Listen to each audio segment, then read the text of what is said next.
Can you see my screen?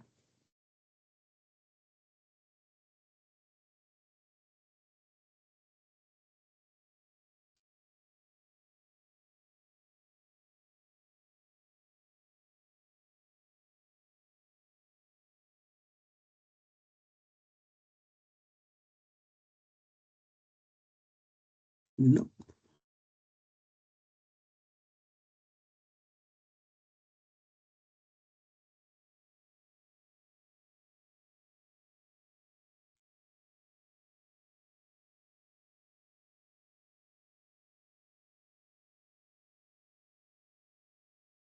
You can see it now, right? Okay.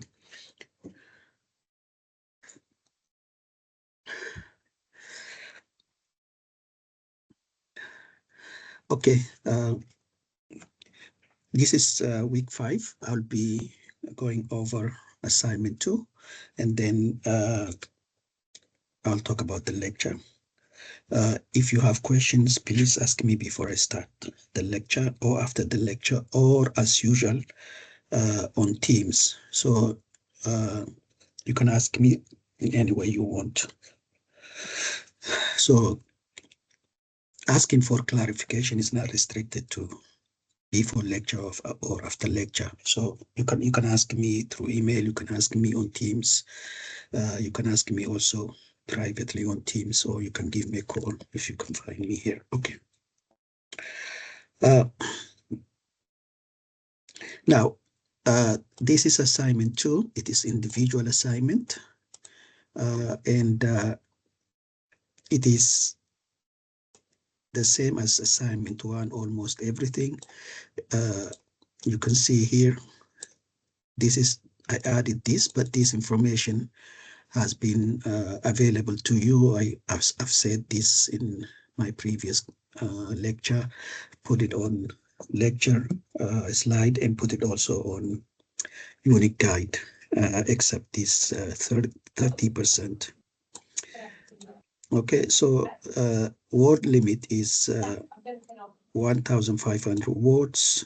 You can have 30 plus or minus. That's fine. So please submit electronically via Deacon Sync. I think I've set up all the submission systems already. Oh, this part is general part, so I don't really.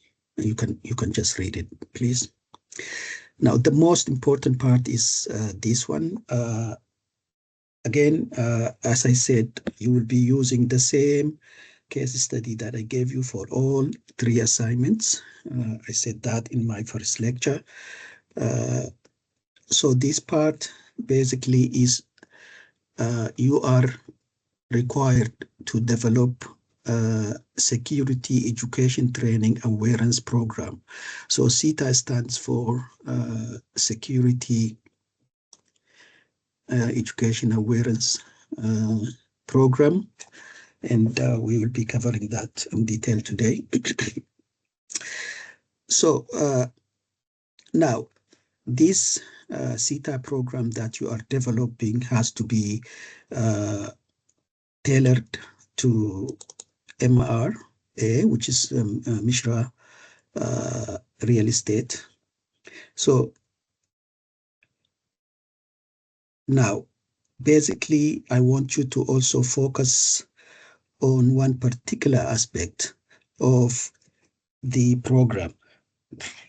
Now, what happened is that an audit has identified password policy to be problematic within Mishra Real Estate. So we want to actually provide SITA for the employees of Mishra Real Estate on password policy. So that is where you really need to restrict yourself.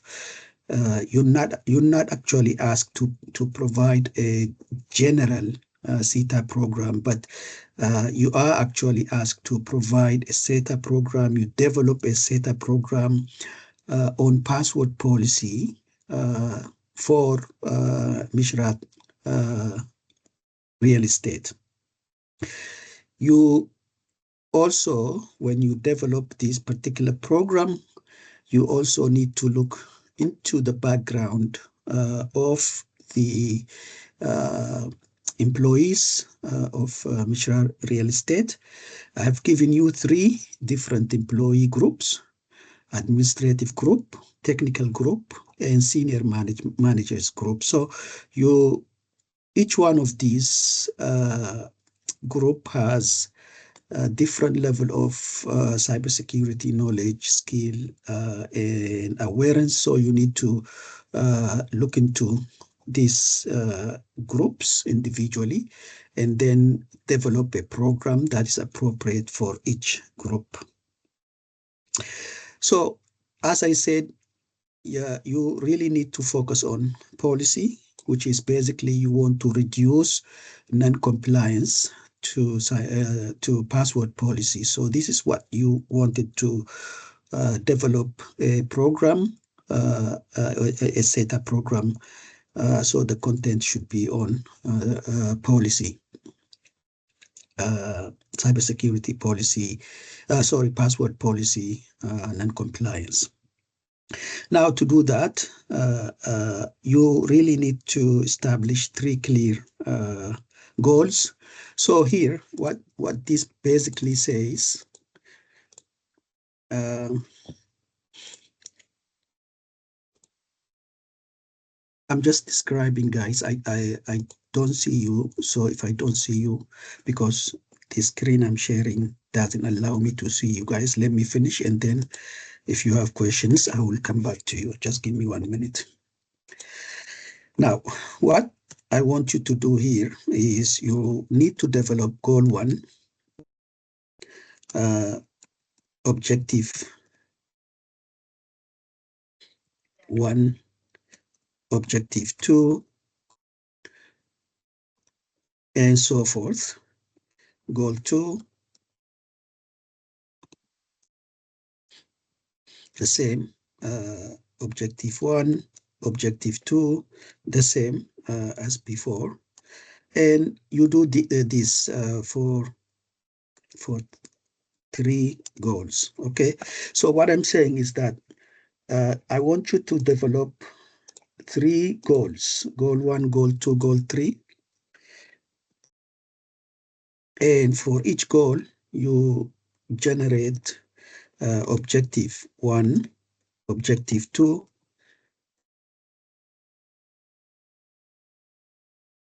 Okay.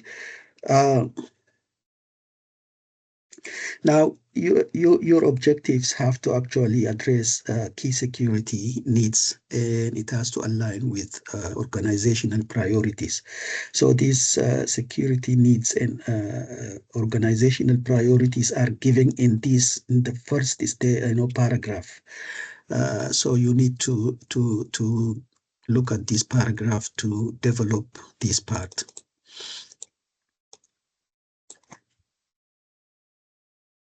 Now, here you need to select. So this part basically says for each group. Now you have these 3 groups. So each group, you really need to select training program and delivery models. Okay. Now, for this part, if you want, let me just see.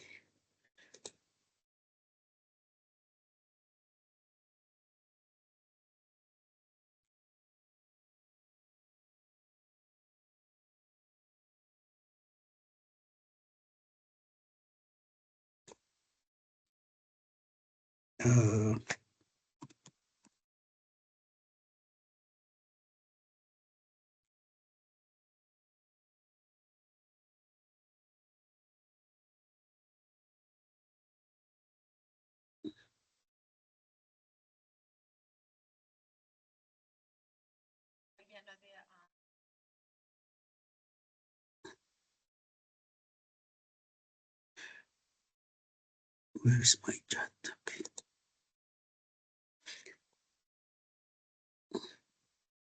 Now I'm going to post a couple of these for you in chat later on.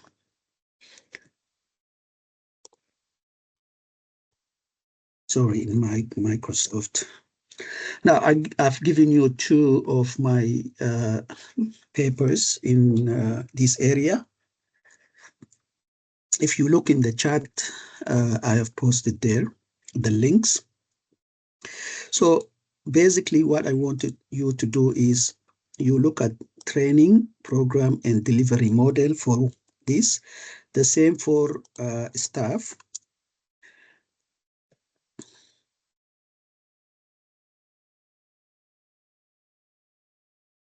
And the same for this one as well.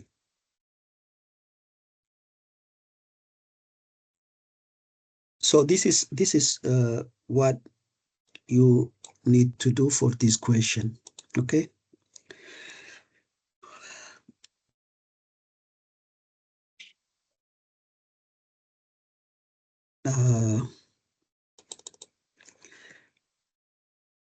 I have now confused myself. Is that only 4 questions? I hope they are only 4 questions.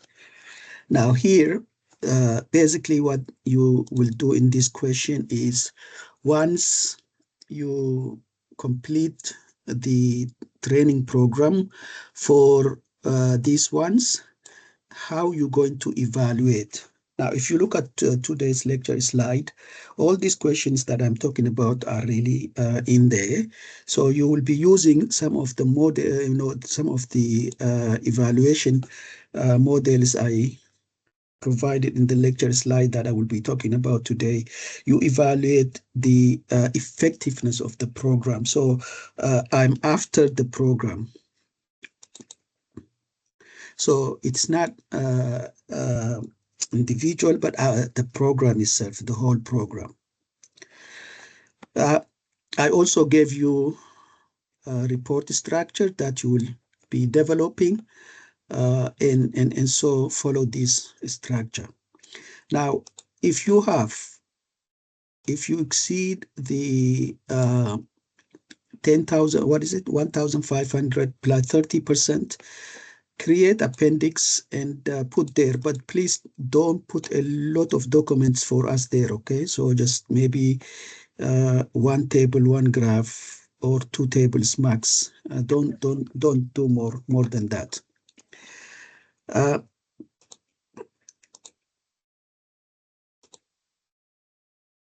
Okay, I am back here now. So let me first look at question. King says, hi Jamal, for the assignment 2, can we have the rubric? Yes, I'm actually working on it by tomorrow. Hopefully, I have meetings today till 6 o'clock. Then tomorrow morning I have it, but I just need to make sure that they are easy for you to understand. So I'm just going to release it tomorrow, the latest in the evening. Okay, do you have any question?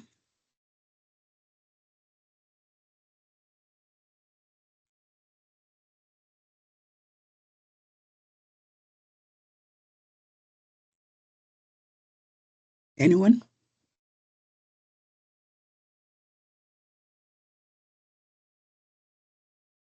Okay. I know that the assignment is really straightforward. I don't think it is very challenging. No, this you can go through Deacon library and you can download them. Okay. If you can't download them, send me a message and I will download and put down there for you.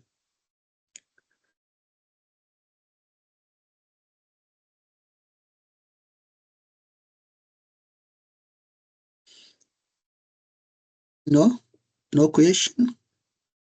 Okay. Now, feel free to ask me online, offline, all. That's fine with me. Okay. Let's see, where's my lecture now?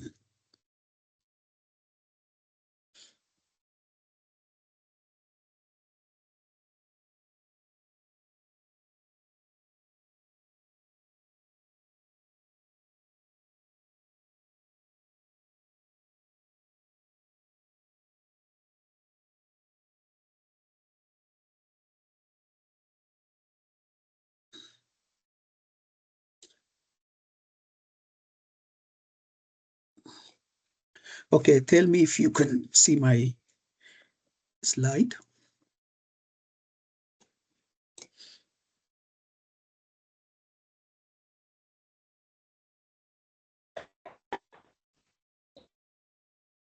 Okay, I think you can see it.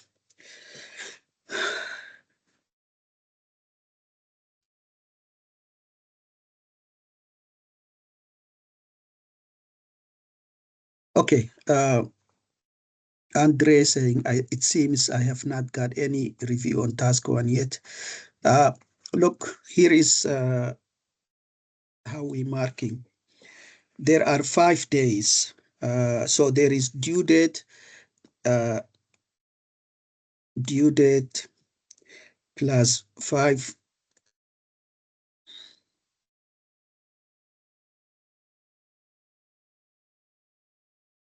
days plus 15. Now, if you don't get your assignment back within this date, please let me know. So this does not apply to anyone who asked for extension and got approval. This is for normal submission. After due dates, we have to wait for 5 grace days with 5% deduction every day. From there, we start marking and we will mark for 15 working days. This is the standard that the faculty uses. So we are just following that. Any other questions?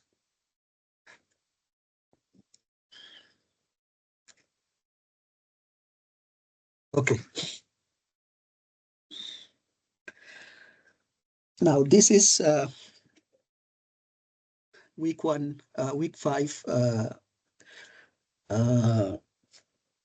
lecture. So this lecture will be on how to develop the cybersecurity program.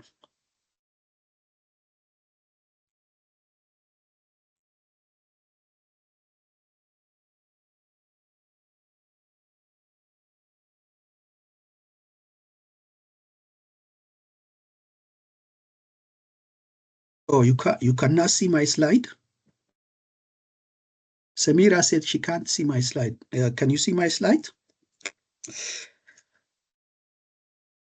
Okay, just give me a minute. I did not share, that's why you don't see it.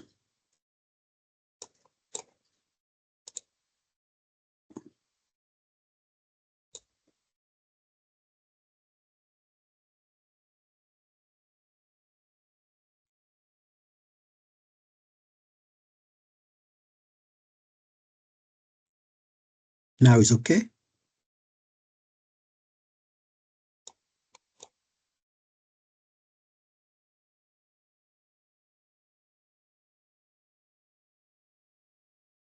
Okay. So it's week 5 again. So the topic of today is on developing the security program or cybersecurity program.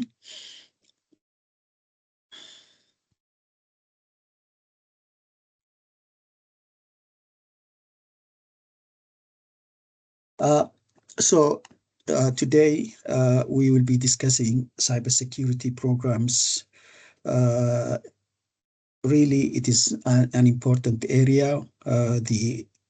We would be looking how an information security might be structured within organization.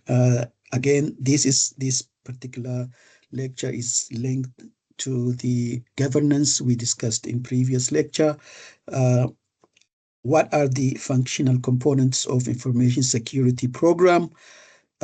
We also will be looking how information security is classified. In other words, the duties of security departments and so forth. This lecture actually contains two important components.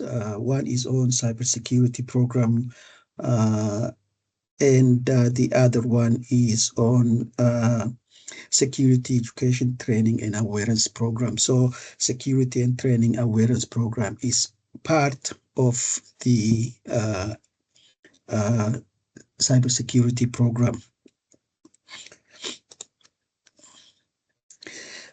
This is a list of some of the typical job titles.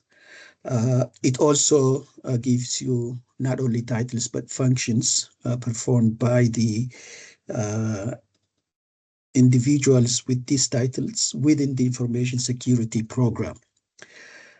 These security positions basically include those that define, provide the policies, guidelines, standards. They also do consulting and risk assessment, as well as develop the product and technical architectures. This class of cybersecurity professionals are security consultants who are experts in some aspect, and also disaster recovery, business continuity planning, policy development, strategic planning. Another class is Chief Information Security Officer, who is basically assess, manage, and implement cybersecurity programs. Other titles include managers for security. Then we have senior people with a lot of broad knowledge, but often not a lot of depth. This includes security managers who oversee day-to-day operations of this information security program.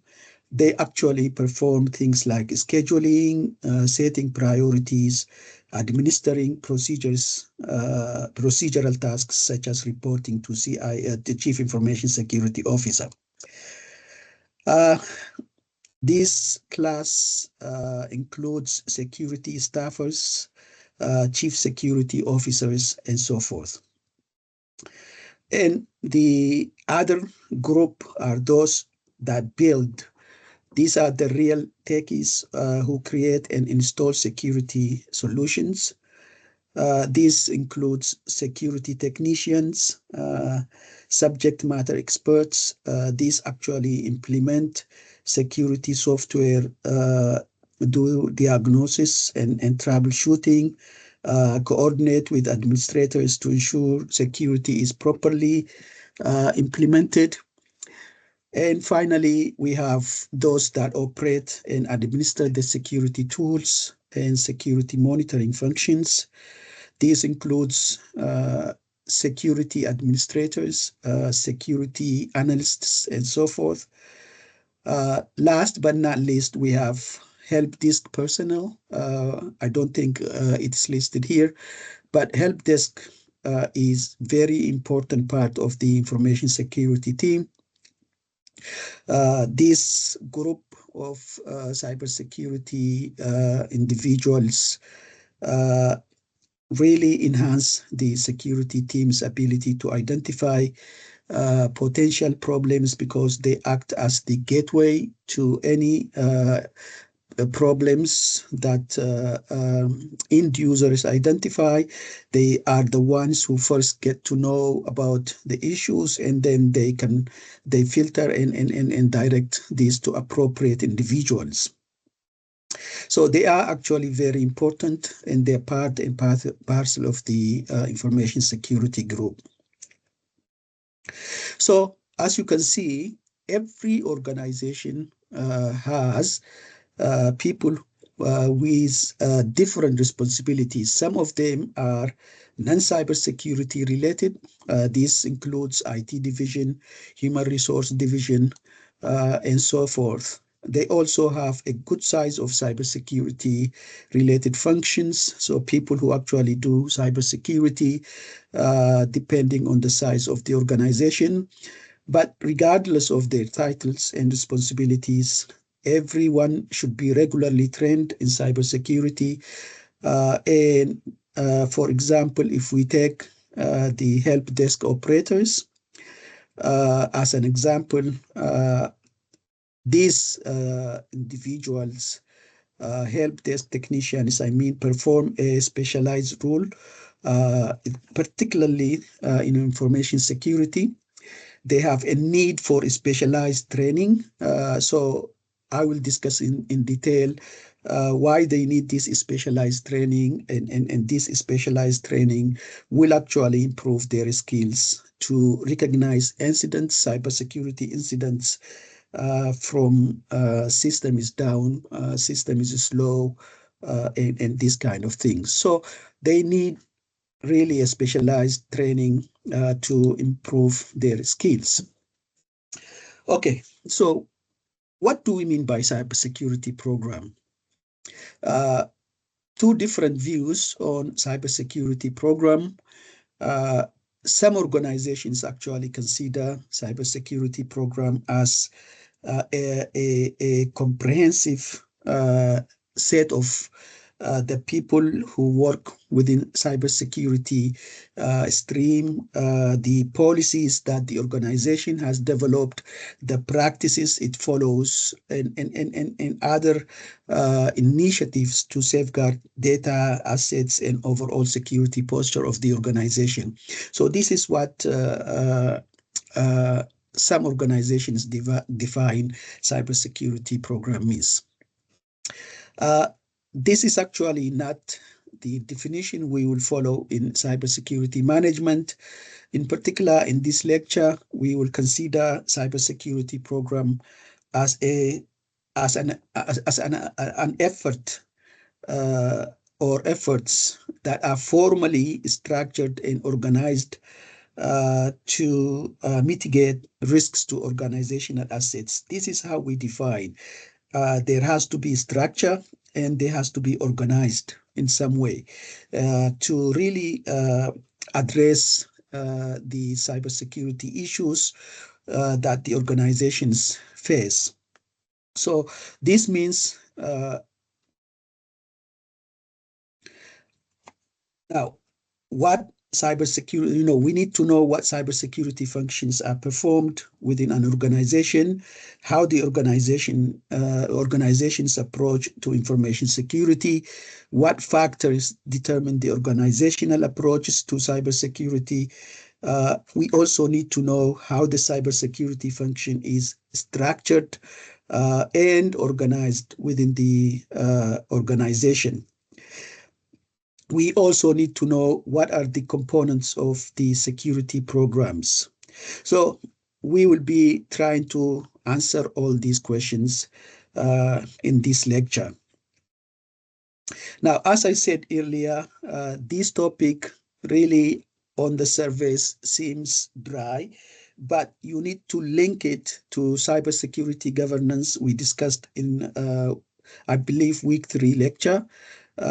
The main purpose is to see how far cybersecurity functions are from the top managers. So you need to really look at where cybersecurity program or cybersecurity team are placed from the top management, let's say CEO or the board members, how far it is from the that hierarchy. So the closer, the more the organization pay attention to cybersecurity, and the farther the security becomes almost a technical issue, a technical problem.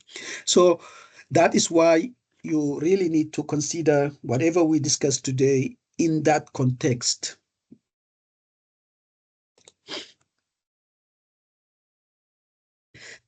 Now, what are the factors that affect cybersecurity program structure? Now, I will shortly discuss various ways that organizations of different sizes are commonly form their cybersecurity teams, but the way the cybersecurity teams or division or even department, cybersecurity department, is organized to meet the needs of its organization really vary greatly uh, based on four uh, factors. These, these are the size of the organization, the culture of the organization, the funding or budget allocated to the cybersecurity function, and the laws or standards or company rules. So these are the four important factors that actually affects how the cybersecurity program is structured, managed, and really organized. Now, if we look at the size of the organization, this factor, the size factor, uh, it basically refers to the organization's overall scale, how big it is. This factor includes things like the number of employees, the number of available computers or resources, the revenue that this organization generates, and also geographic scope. So these are the factors that determine uh, the size of an organization.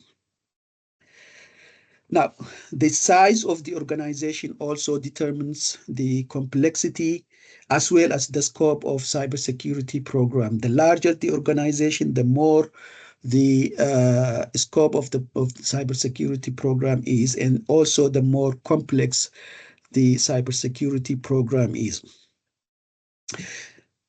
The size of the organization also affects directly the structure and the size of its cybersecurity program.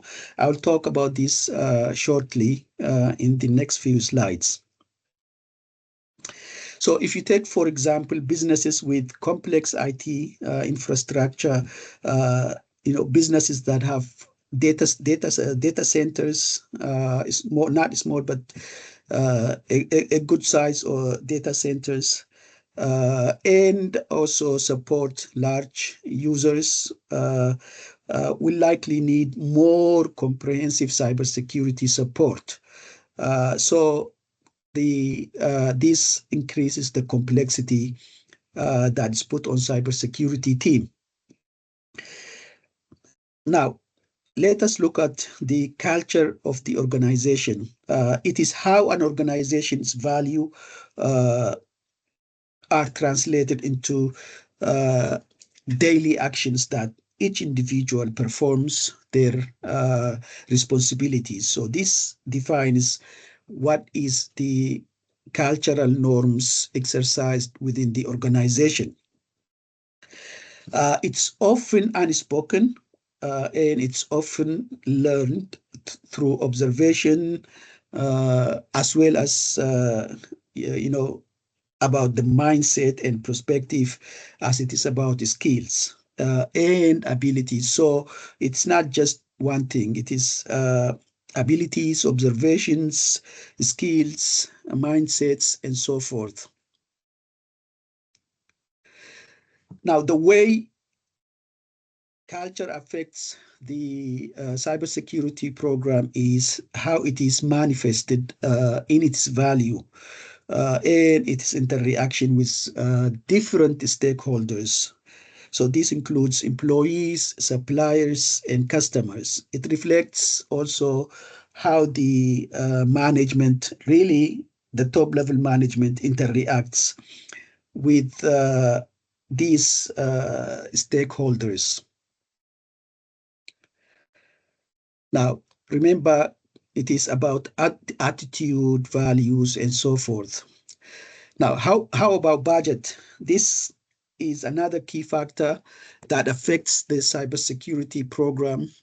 In fact, what you can do and what you cannot do mostly depends on the amount of money allocated to the cybersecurity program. The budget, when we're talking about the budget, it includes the physical resources like buying firewalls, maintaining firewalls, or upgrading firewalls, and so forth. These are physical resources. It also includes expenses for offices, labs, testing facilities, and cybersecurity employees. So the budget includes all these. The lower the budget, the less employees that are dedicated to cybersecurity, as well as the scale of the cybersecurity program. Now, how does laws or company rules affect organizations? Anyone?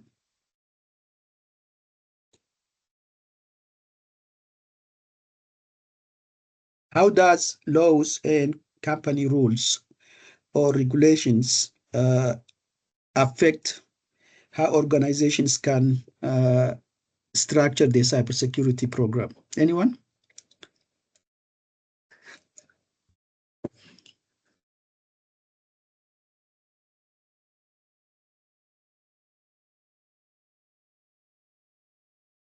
Yes, yes, Casey. It determines what is mandatory for the organization to implement. Yeah, so it is about compliance, right? Compliance mandates. Uh, See some of these. In the next slide, you will see a lot of security functions. And these functions may or may not be applicable to every organization, but it depends on the size of the organization as well. But the most important issue here is if you are actually identified entities within particular legal or regulatory framework, then regardless of your size, you have to implement those functions. So, in fact, laws and regulations have much more impact on the the structure of cybersecurity program. Okay. Now another question: can you rank these four factors, 1 to 4? Which one do you think is very important, and which one is least important?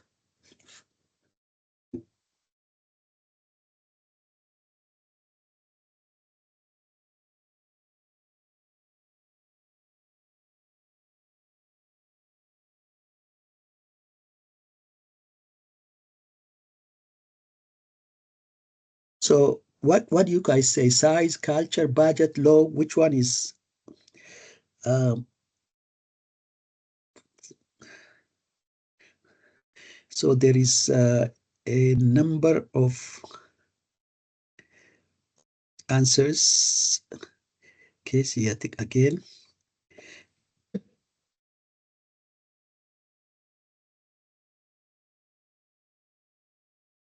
Alfie again, I think from bottom to top. That's basically what Casey said. Law and company rules, size, law 1, budget 2.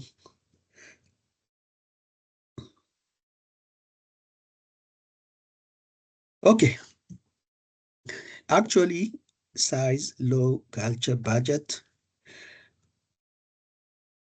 Actually, culture is the number one. Very, very difficult from cybersecurity point of view to address. Okay, uh, laws, we know exactly what functions we are to have. Culture is organizational culture is very, very difficult and it takes many years to even make a dent from cybersecurity perspective. So culture is number one, law is number two. I can actually go between size and budget. It's okay, whichever one you choose. Okay.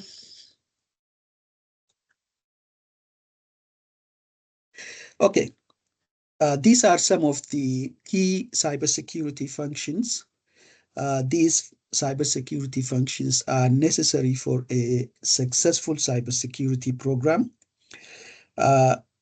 For example, planning involves establishing organizational goals, and it also determines how to accomplish them. We have talked about this in week 3. Risk management is also very important. Is the process of assessing and managing risks to an acceptable level, at least reducing risks to an acceptable level to organizations. So we will be talking about risk management next week and the week after. There is also incident response plan, which is very important. This is also a process particularly designed to detect, analyze, contain, and also remove any issues or any incidents. So if you have, for example, malware, you really need to detect it, analyze what damage it caused, contain first the damage from being spread, and then remove the malware, and then start the recovery process. So this is what we call incident response plan. We will be covering this later in the semester. Dr. Ann will cover this incident response. So there is vulnerability assessment, threat assessment, and so forth. So you can see these are important functions. These are just some of the functions. Some of these functions can be done by small organizations, some of them done by large organizations, but not every organization necessarily do them. There are some common functions that everyone does. So again, remember, things like risk assessment is something common that everybody needs to do. Having incident response plan so that you can recover from incidents quickly is another common functions that every organization need to have.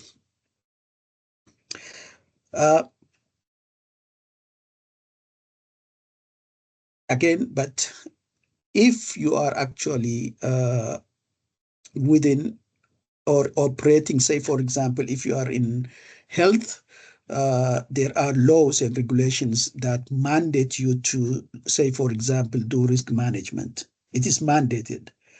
Even if you don't want to do, you must do. It is also mandated to do threat assessment. That is also, even it doesn't matter how big your organization is, you must do this functions. So some of these functions depend on the rules and regulations, laws. Some of them are just, you have to do it. Okay. Now, let us assume that an organization has multiple divisions or departments. Let us think of IT division, cybersecurity division, and others, which is non-technical division, okay, such as human resources. Now, these functions, you can see these are some of the functions, right? What we can do, those functions can be actually classified into 4 main areas based on on the where cybersecurity is. Okay, so now the first category is basically functions that are performed by divisions, uh, non-technical staff outside the IT division. Okay, so they are not IT people. They are actually in different division within the organizations. For example, activities such as legal staff uh, perform. So legal assessment, if you look at this here, where is it, legal assessment? This one, for example, the legal assessment can be done by legal division. Okay, so the legal division is not within IT, is not within cybersecurity. So it is non-technical staff that is performing it. The second category is functions by IT staff, but it's not performed by a cybersecurity area or staff. This could be network security administration, uh, operating system security activities. So you can see here uh, system security administration, network security administrations. This may be done by IT division employees.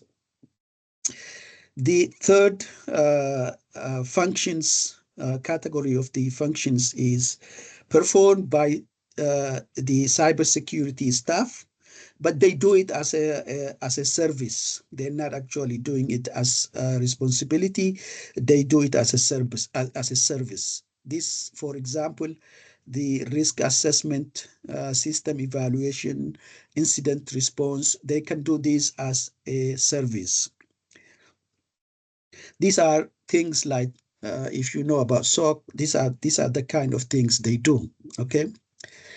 Now the fourth and the final category is done by IT security staff, but they do it in compliance with the laws.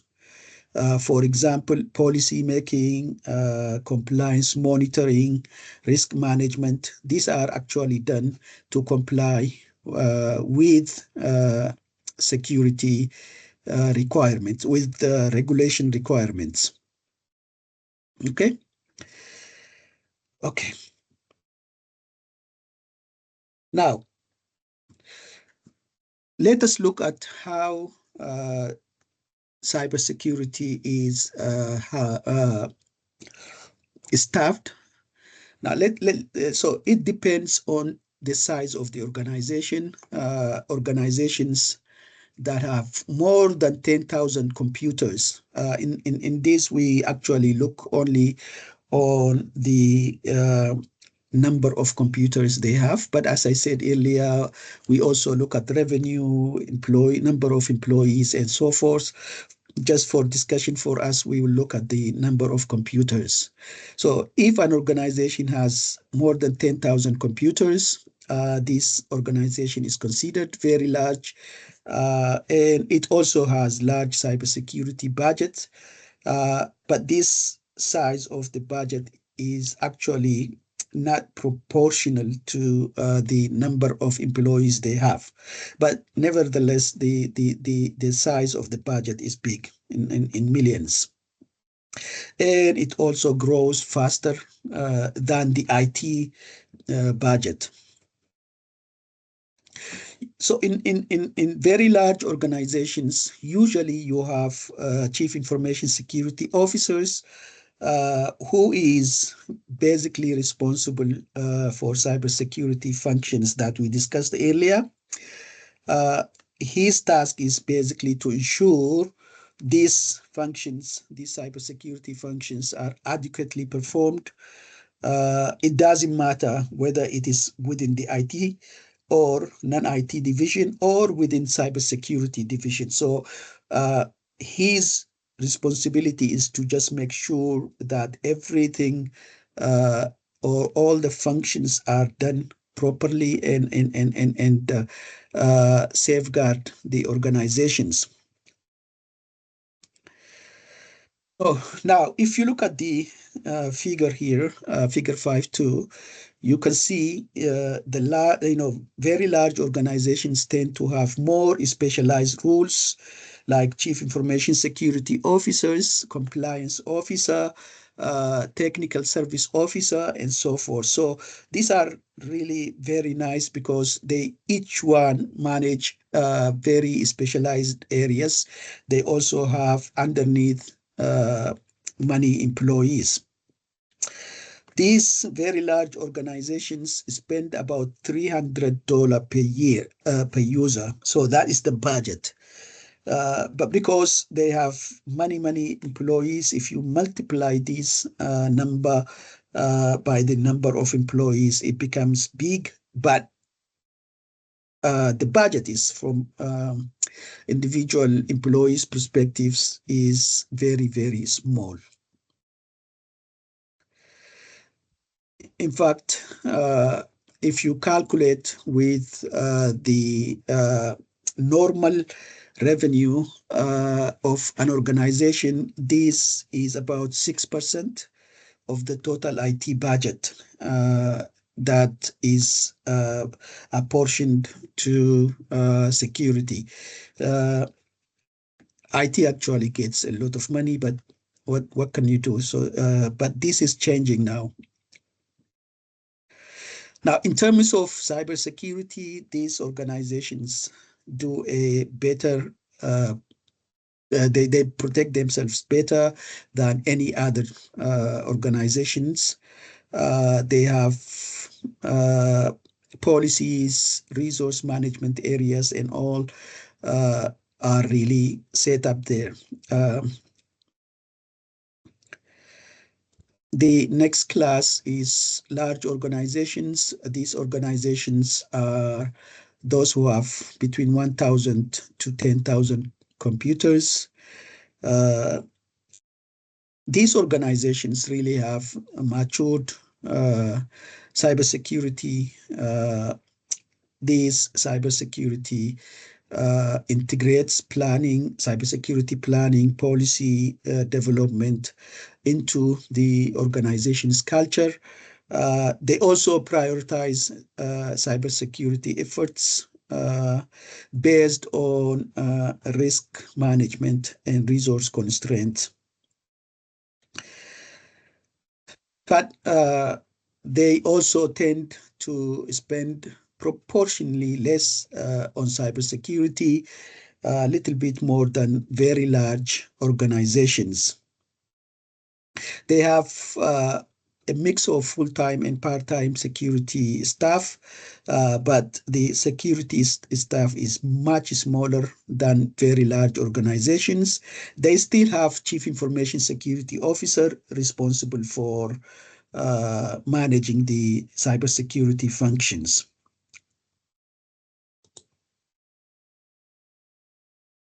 So mid-size organizations are those with computers between 100, 1,000. As you can see from figure 5.3, security staffing in such organizations are small, or sometimes even very close to large organizations. Now, their need is very similar to large security. The security needs is very similar to large organizations, but always they have a single team that handles security. This individual may have partial supervision of one or two assistants, as you can see here, security administrators and security technician. So these are the ones that actually provide assistance to the security manager. Most of the time, they actually don't do the security functions in-house. They tend to outsource most of these cybersecurity functions This has been trend for some time now. Now, question for you. Outsourcing cybersecurity functions, as I said, to external entities really has both advantages and disadvantages. Who wants to name advantages and disadvantages? Anyone? So when you outsource your cybersecurity functions to external entities to manage your cybersecurity, what are the advantages and what are the disadvantages? Well, some of the advantages could be that they're obviously going to be specialized in their area of assessment, rather than maybe some organizations may not have particular teams that are set up to do whatever the organization requires. However, the disadvantage would be that the external parties won't have a great insight into the organizational structure, things like culture, internal hierarchy, those kind of, I guess, details. It just become mechanical, right?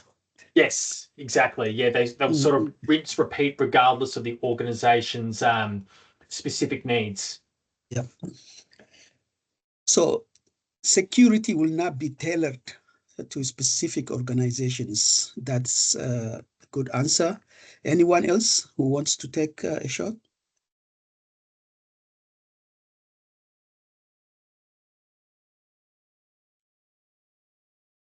How about looking at it from budget? Culture is already looked at earlier. How about budget? How is budget related to outsourcing cybersecurity functions? In fact, most people are motivated by it, right? Most organizations. Well, most likely, if you're going external, it's going to have a bigger impact on budget than if you keep it internal. Yes. What research found is that most organizations, when they outsource, they think they're saving on by outsourcing, but eventually it becomes more expensive than actually money, having it in house. Any other points? No?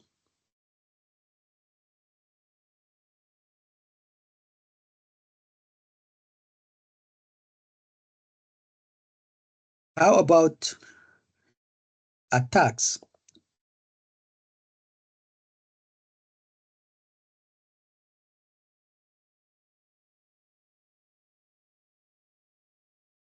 No? So when you outsource, what happened if the other organization got attacked?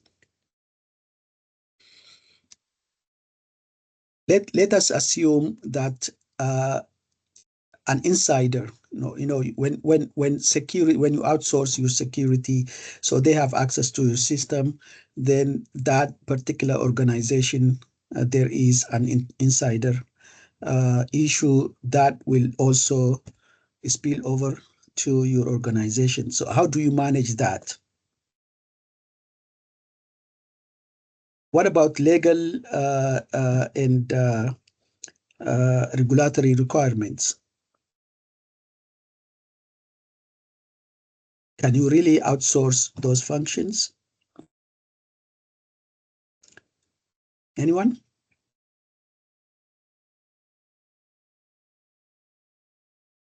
Let's say you are actually an accountant and you're storing this information on your customers. Can you store that in a cloud where the information is either saved in China, India, Pakistan, or US?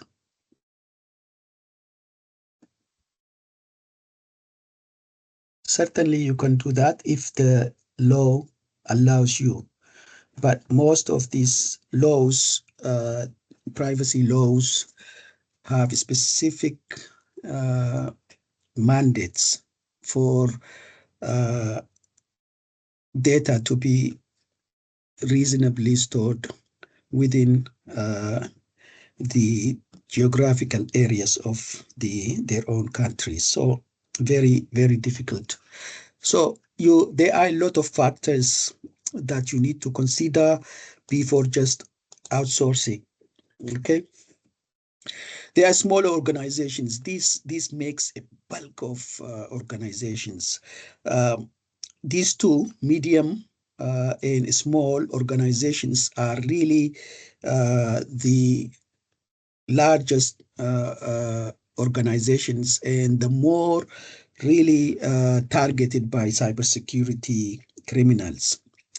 These small organizations have between 10 to 100 computers, have a very simple organizational model.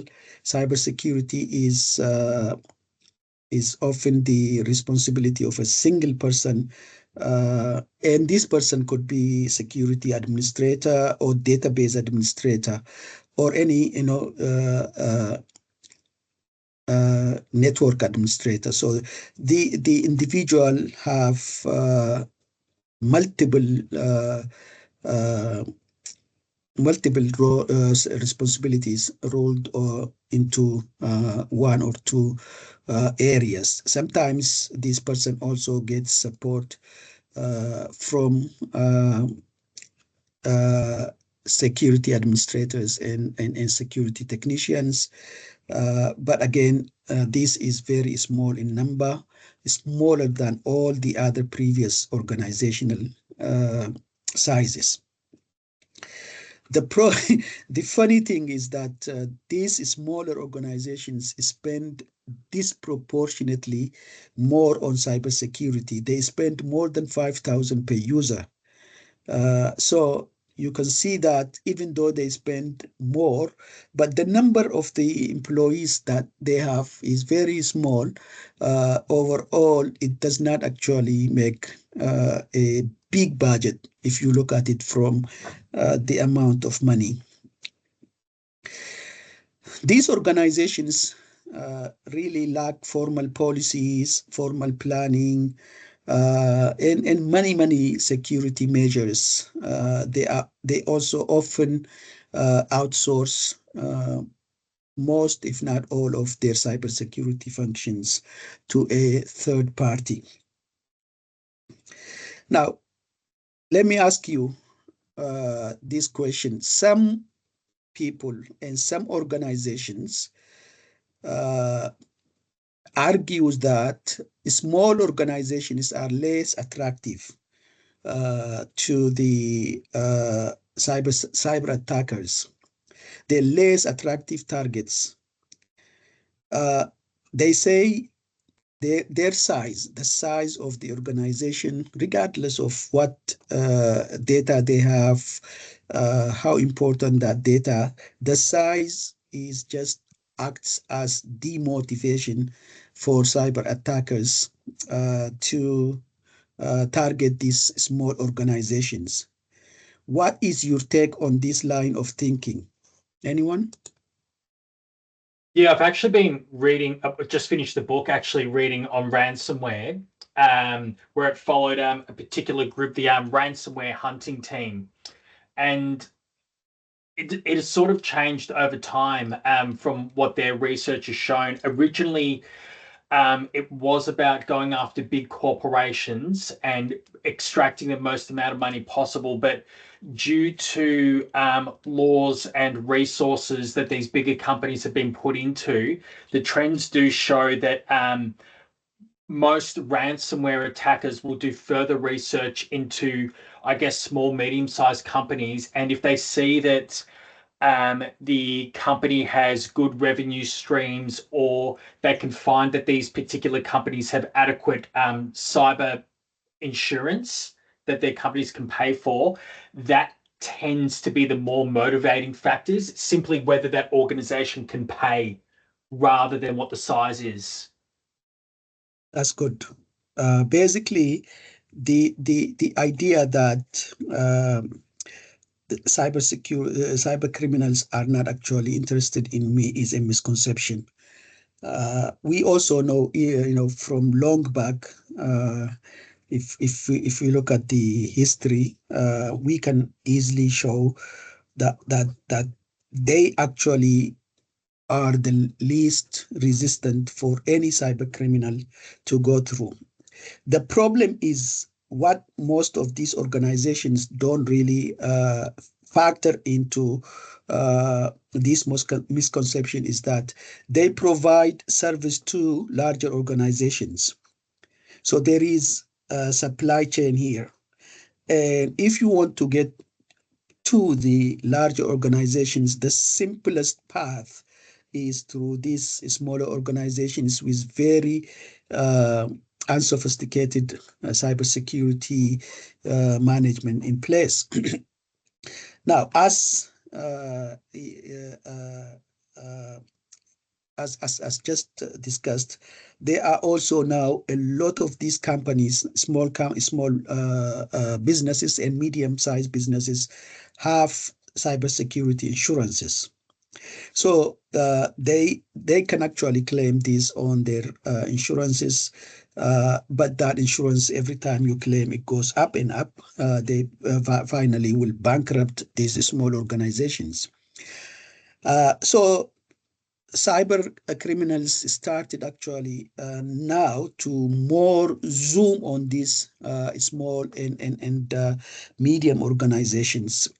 But even though the spotlight, the media, and everything is when there is a very, very catchy and big organization breach, these small and medium-sized organizations, they are breached like hell almost every second. Okay.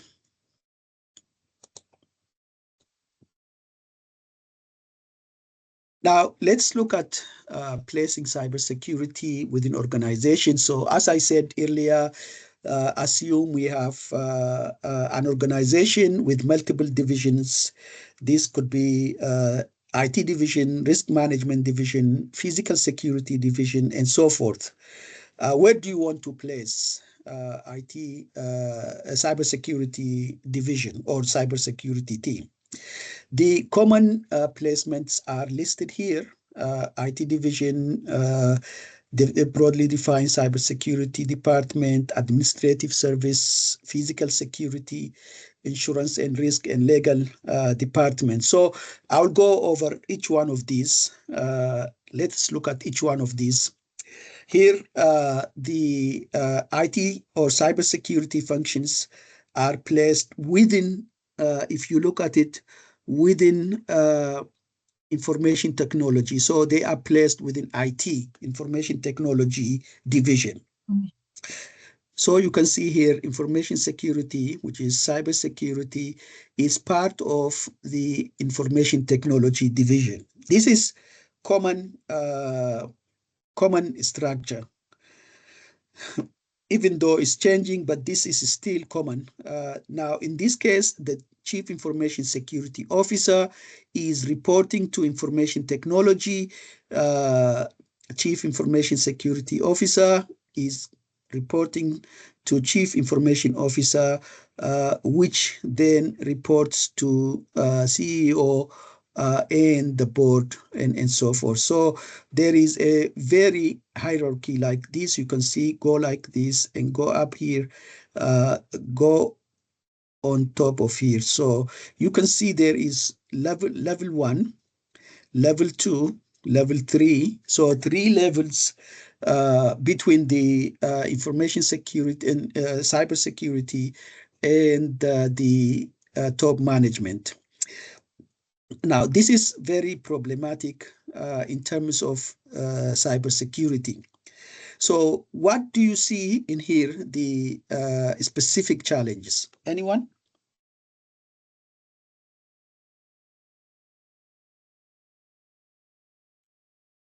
Well, you see, such a structure implies that the main objective of cybersecurity is very similar or identical to information security, information technology.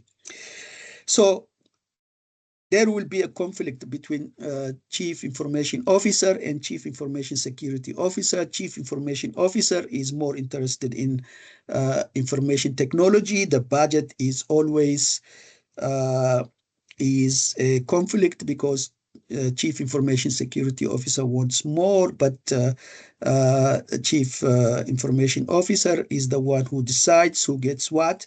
So Chief Information Security Officer has to compete with other sections within the IT division. And it creates a lot of problem. There is an inherent conflict, as I said, between these two. Now, in this instance, security is also relegated to secondary role. Now, the second placement that is also common is to place cybersecurity within security department. Here, security department could mean physical security departments where you have people managing cameras or people walk around and check the facilities and so forth. So you can put cybersecurity within there. Again, you can see even though the level is 1, 2, 3, much lower than the previous structure. Again, this creates a problem, very big problem for cybersecurity, particularly in terms of budget. And then cybersecurity is also reduced to physical security, which are really not the same.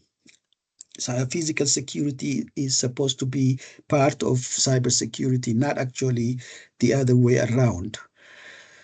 Cybersecurity, again, is placed in this structure with an administrative service department, which is a little bit better here because cybersecurity in this case receives it becomes part of strategic, it receives strategic position because administrative service department is always is about strategy, about strategic goals of the organizations. The problem, however, is because again, cybersecurity will not actually receive the attention it deserves because it will never make it to the CEO agenda to the level it's supposed to. This one actually shows cybersecurity as part of risk management. Again, this risk management is one part of cybersecurity, but it's not everything, cybersecurity management, but not everything. So again, this reduces cybersecurity to basically risk management. We have now this strategy and planning department is part, the policy is put in this, cybersecurity is put in this structure. This is, again, is a good one, but even though you can see it can directly communicate at second level with CEO because it becomes part of the strategy. Again, it is not really ideal for cybersecurity. Now, a better option and the one that is getting more attractive in large organization, at least in large organization, is to have an independent division for cybersecurity, where the Chief Information Security Officer is directly reporting to the president or to the CEO. This is actually now becoming common. This allows really cybersecurity to receive the attention it deserves. The CEO can be actually get informed about the risk, not only the business risk but also the cyber risks, and they can actually allocate appropriate budget. Now, this depends also for each organization. The size of the organization determines where you can actually have the organization within the cybersecurity organization division within the organization. Now, the takeaway from the discussion we have so far is cybersecurity needs of an organization are really unique, and each organization, the need of cybersecurity is determined by its culture, its size, its budget, regulatory obligations, and so forth. Overall, if we connect the lectures we have so far, you can understand cybersecurity program of an organization is guided by mission and vision statements, and the chief information security officers use these mission and vision statements to formulate cybersecurity program mission statement. Okay, so you can see that organizations may outsource part of their program, but this really needs to be done in risk aware manner. So they have to do the risk analysis before they can simply outsource it. This requires assessing your organization's capabilities and risk tolerance before you simply decide to outsource. If you actually do it in-house, this provides great control to these cybersecurity functions, but outsourcing can cause some problems. We also have discussed about ethical way of doing things. So if you really outsource these functions to a third party, you don't really know how ethically these tasks are performed. Regulatory obligations, we have looked at how they actually determine what needs to be done by industry depending on if they are mandated or no. Okay, so these are some of the functions that we have discussed today. Now, let us look at CETA. Employees are really critical to the defense and protection of any organization. They are really the first line of defense. They also are really the weakest link in the security chain, even though they are the first line defense, but they also create a lot of issues because they also considered as the weakest link in the security chain. Now, what do we do then to solve this problem? We know that there are issues. We need to really solve this problem. That is what security education training and awareness programs are designed for. We need to minimize these issues that is generated from the employees. Okay, so we need to design to reduce accidental security breaches, improve employee behaviors, and enhance security by really improving the awareness of the cybersecurity within the organization by actually developing the skills of our employees, as well as providing them with in-depth knowledge to do their work. So these are really very, very important and fundamental part of cybersecurity programs. Okay, so let us see what happened. These are human security issues that you can see in this slide over many years. You can see that employees can be a significant weakness within an organization, and these weaknesses are really due to various factors. This includes negligence, for example, using weak passwords, and this actually led to, say, for example, Australian Red Cross Blood Service database was really breached because of negligence. There are other issues. Ignorance is another one. For example, lack of security awareness. This is also another issue that we need to really look after. Uh, Errors, employee errors is very, very problematic. Accidentally sending very important files to someone that is not supposed to see. In 2024, for example, a company named Alpha uh, experienced a privacy breach because an employee inadvertently shared really sensitive health information about another employee by, when sending email to someone, but it's sent to entire staff. Another example is from 2019. An ABC employee received a document uh, that has sensitive customer data, including names, addresses, and superannuation transfer amounts. When these ABC employees requested her own information, she got more than she asked for. There is also insider threat, deliberate compromise of organization that we really need to look at. Uh, Another problem is social engineering, susceptibility of our employees. This is also a very serious problem. In 2023, for example, there are many examples of social engineering. These happen every minute, and a lot of organizations experience this problem.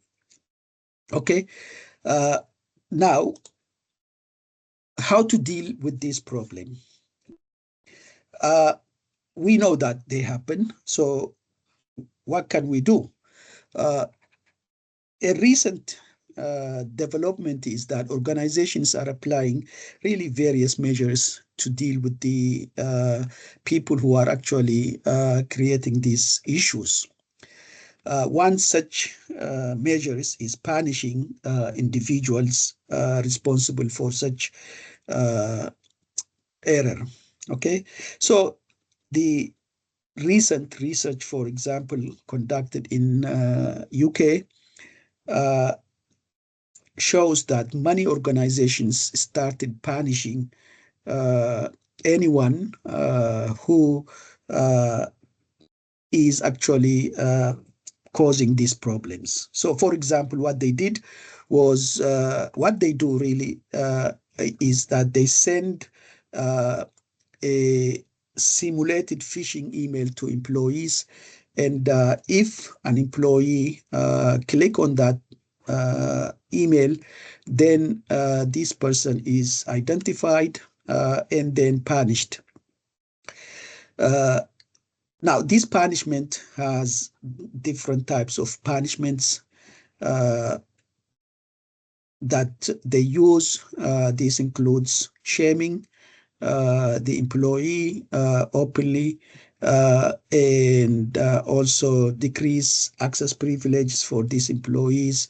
Some also goes to call in the employee that fail to line managers and given stern warning. Some also go further, even log the employee's computer uh, until this employee takes another training and pass the exam and then come back to work. So these are some of the punishments that some organizations, at least in UK, started doing. Now, the question I have for you is, uh, what do you think? How do you feel about formally disciplining employees?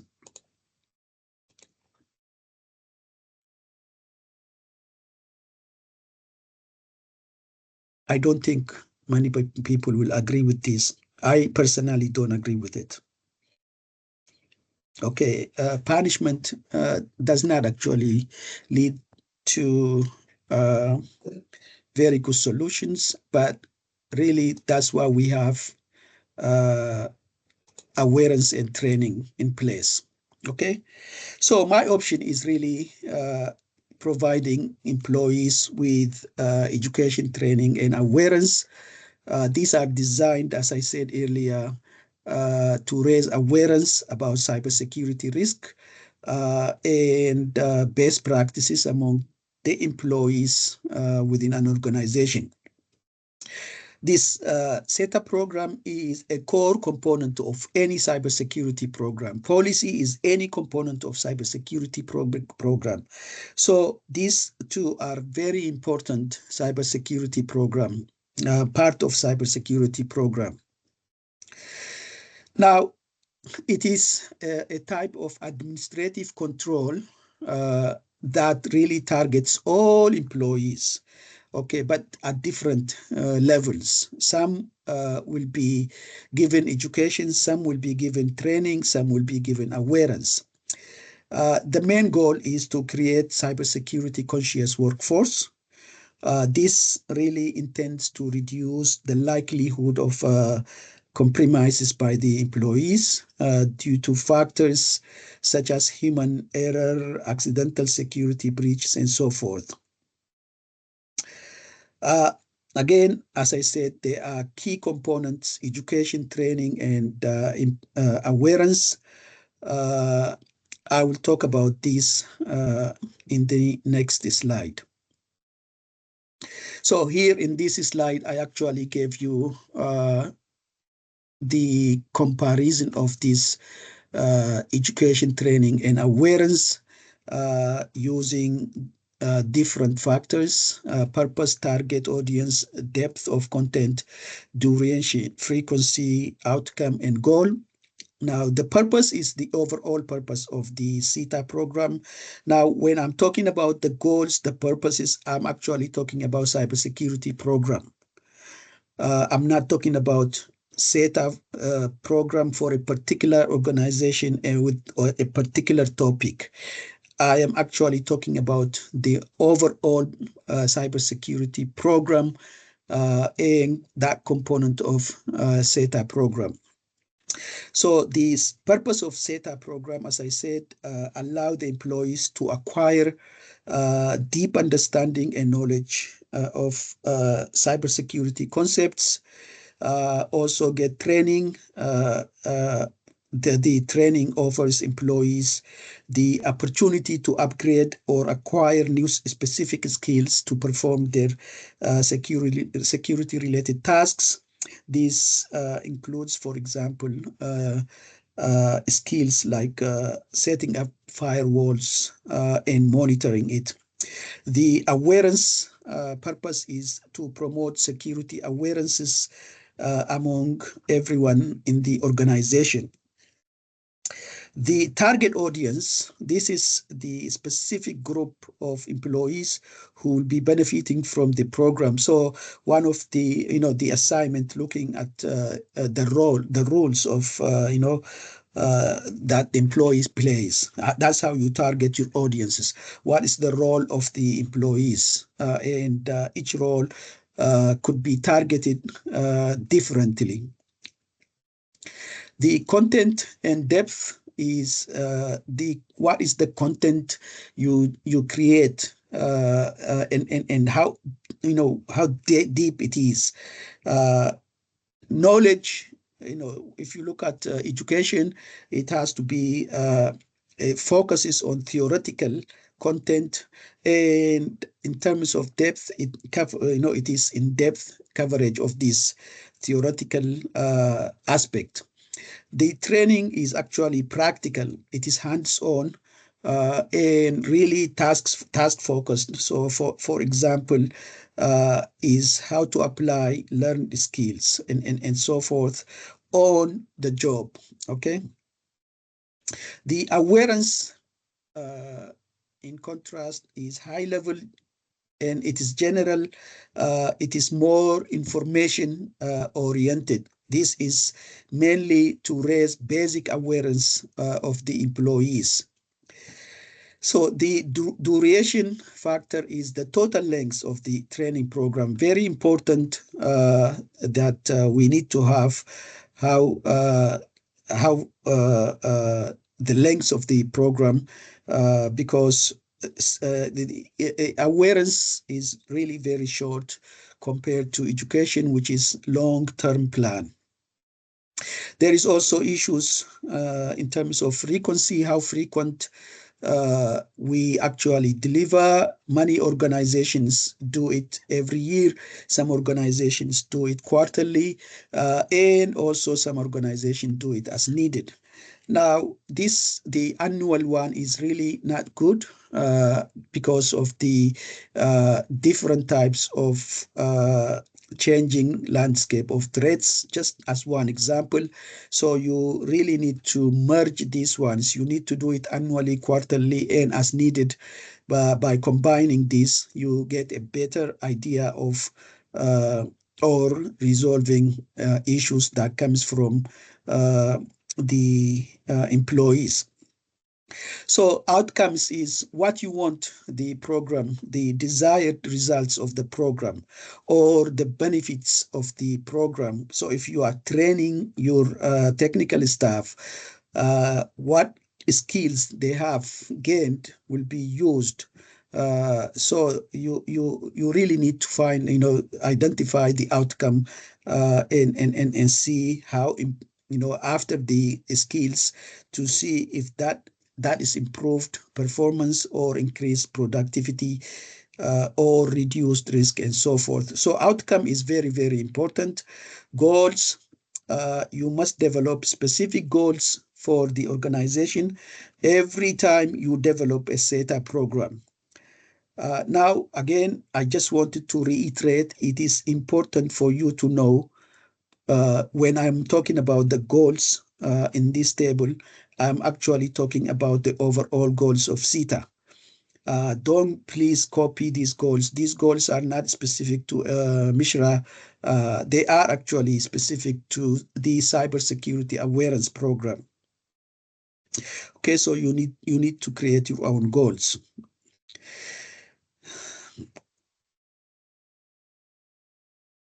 Okay, now this is how you build SITA. Okay, so you really need to have about five phases. The first one is the most involved one. You determine the expected audiences. You need to find, that's planning. Okay, the planning phase, you need to determine the audiences, the expected audiences. The way to determine the expected audiences is based on a number of factors like job roles, level of technical expertise, the risk profile of the employee group. Here we focus on roles that are at higher risk of cyber attack or data breach. We also look at regulatory requirements, organizational cultures to actually determine the expected audiences. Then you define learning objectives. You really need to make sure that your objectives are smart. Okay, so state them clearly, provide sufficient detail and coverage. The baseline allows you to measure your program. So usually what we do is we can actually look at previous audit reports or historical issues that our organization has. Based on that, we can create the baseline for measuring the success of our program. Okay, so this is one way to do it. You can also have how long the program should be and the content. You can add it here at the planning phase. In phase two, we actually develop a tailored program that is specific to our organization. If we actually also developed a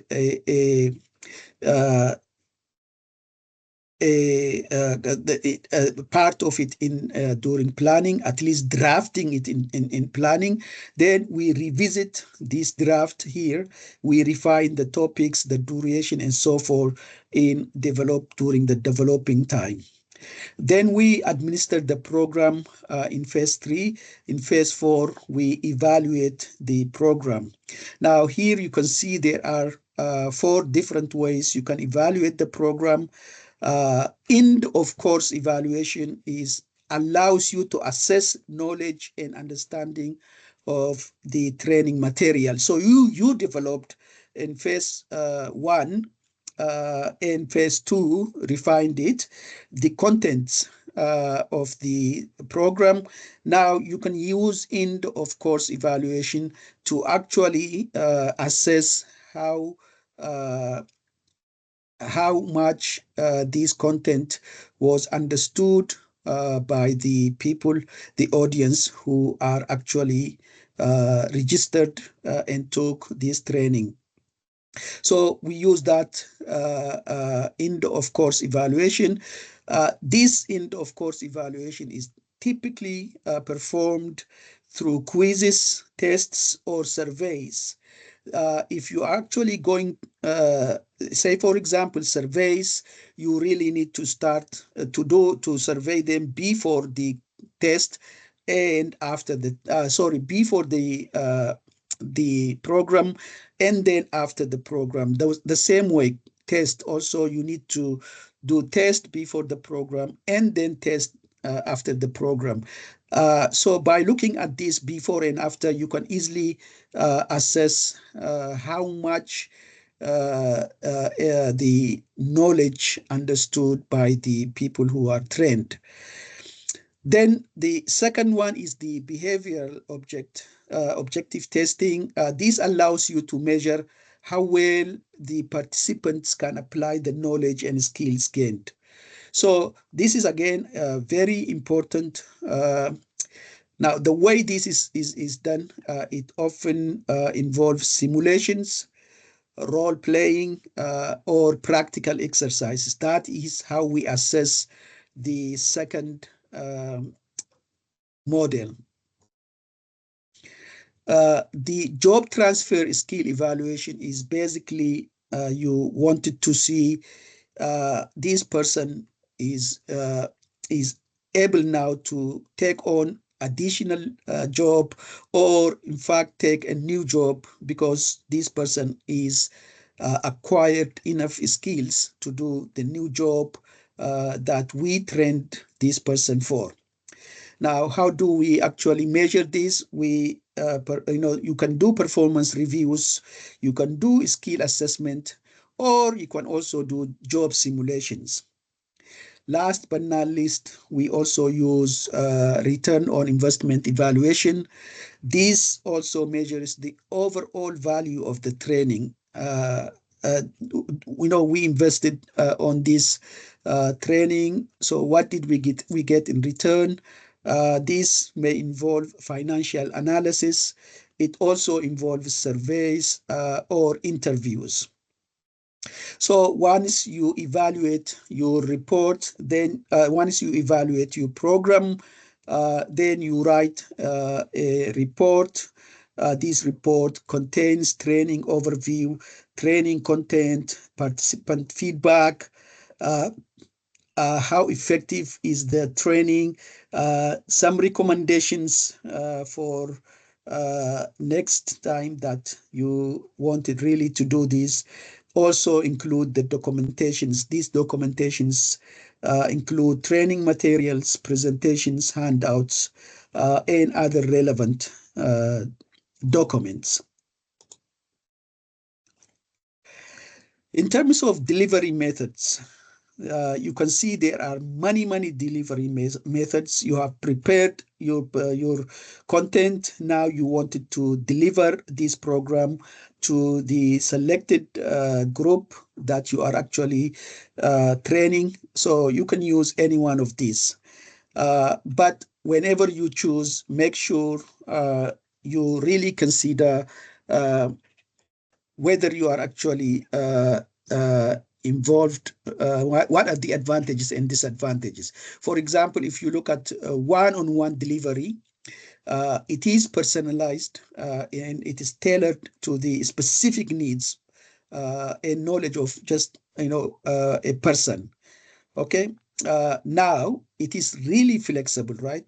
Can be adapted to the learner's schedule as well as learner's style. So if the learner is more graphic, then you can actually develop graphical ways of imparting the knowledge, the training, and the skills. It also allows for more detailed discussions and question and answers sessions for this training. So one-on-one has a lot of advantages. But when you're choosing, you must consider the shortcomings of the program as well. So, for example, if you look at one-on-one, it is time consuming because it requires significant time and effort from both the person who is actually trained and the trainee. So it is time consuming, resource intensive as well. It can be costly, especially for large organizations. You have to bring in the trainee, the trainer to the trainee, or the trainee goes there. This is also time consuming. It is less scalable as well, so not suitable for large group of employees. It is only good for a small group. So you can see that whenever you choose, you need to actually analyze it. Is it scalable? Is it time consuming? Is it resource intensive? What are the advantages? What are the disadvantages, and so forth? Okay. Now, I have already discussed how SETA is evaluated.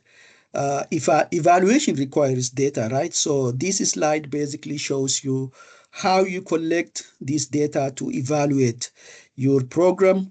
There are many different ways you can collect. So, for example, you can interview the participants before the session, and then you can interview them after the session. You can also collect data by doing benchmarking and baselining, that we will be talking about these methods, but just baselining is what I just told you. You can actually go back and look at audit reports about employee breaches, or you can research online what kind of breach that is common within this particular group. So if you look at the management group, you can actually do research and say what are the type of common breaches that this particular set of employees bring to organizations. So another way is to actually give evaluation forms and questionnaires before and after the delivery of the program. The before the delivery program will allows you the level of knowledge or the level of interest or whatever you wanted to measure. After the program, you can actually see how that change. So by actually allowing them to provide information before the session and after the session, you can get a very good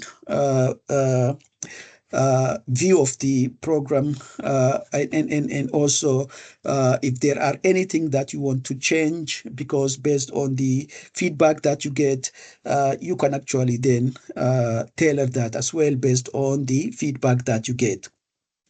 Very important. So these are different ways you can collect information to assess your program. Okay.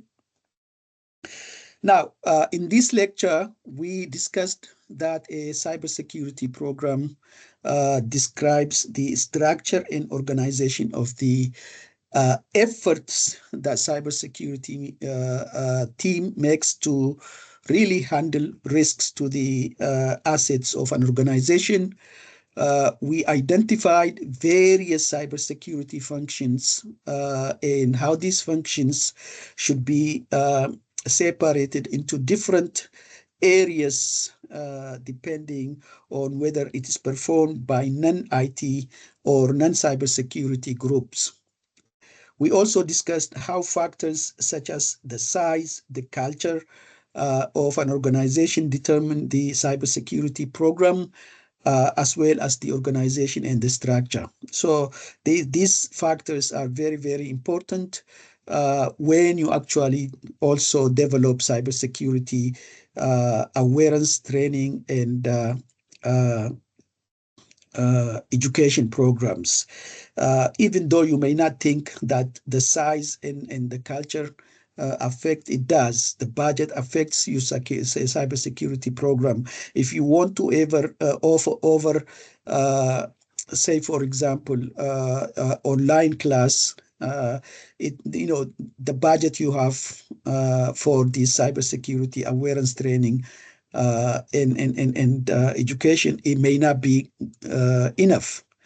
So you have to find alternative ways of delivering this program.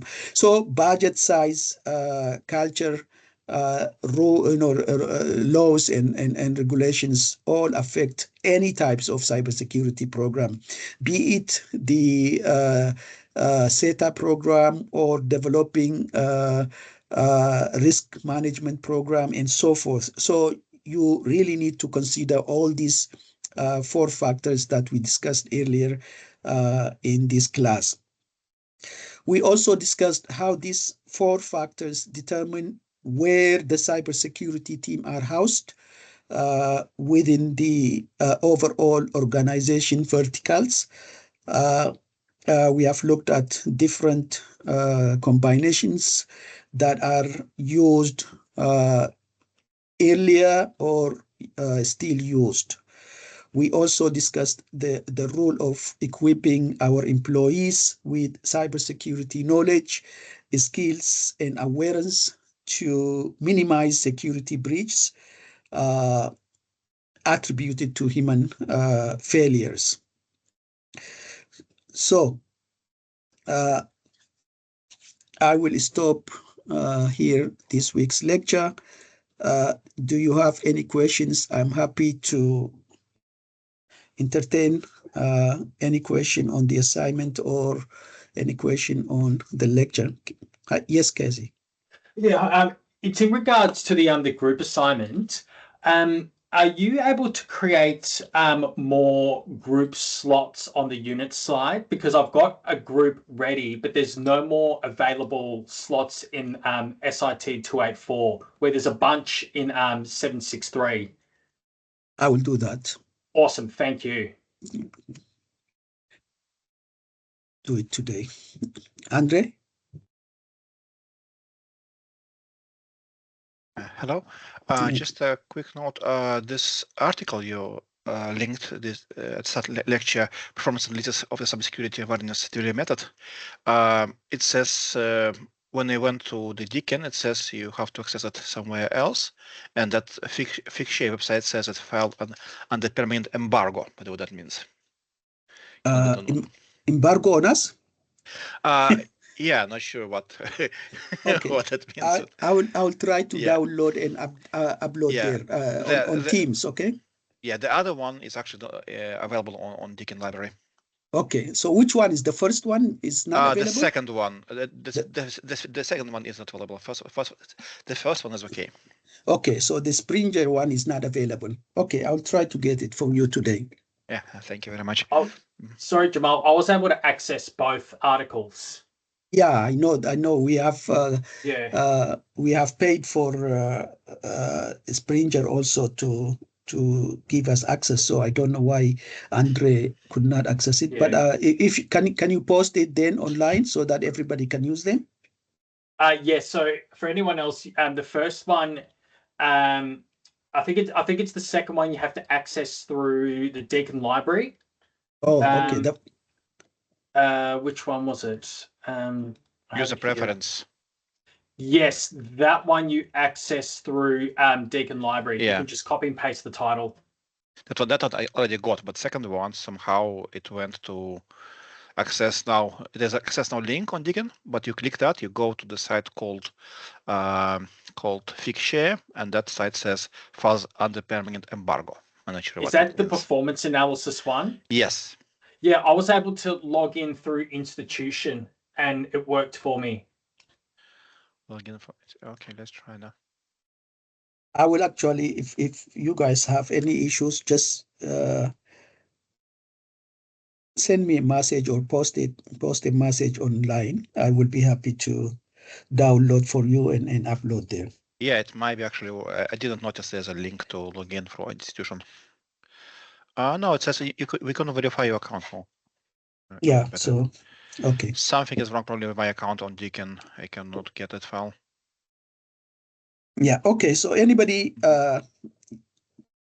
who has access to download them, they can actually share them on Teams, or I will do it. Both are fine with me. Just upload into the Teams chat. I just got the downloaded copy. Yeah, there you go. Thank you. Kazi already put there. Yeah.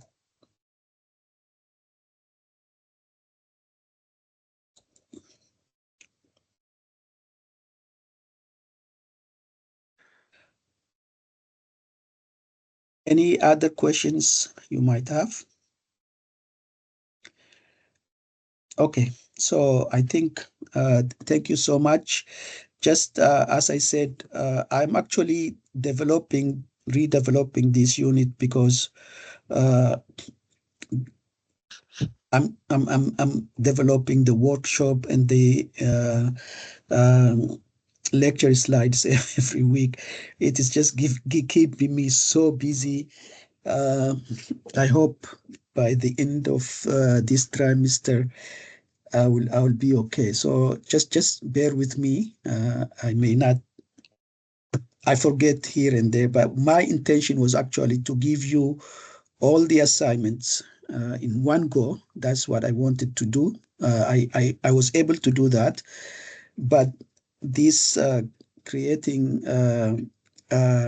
lecture slides and the number of emails I respond to is just this class is very big, more than 400, I think. So it is actually 3 different campuses, 4 actually. So if you take off online of campus online students as well. So very large class.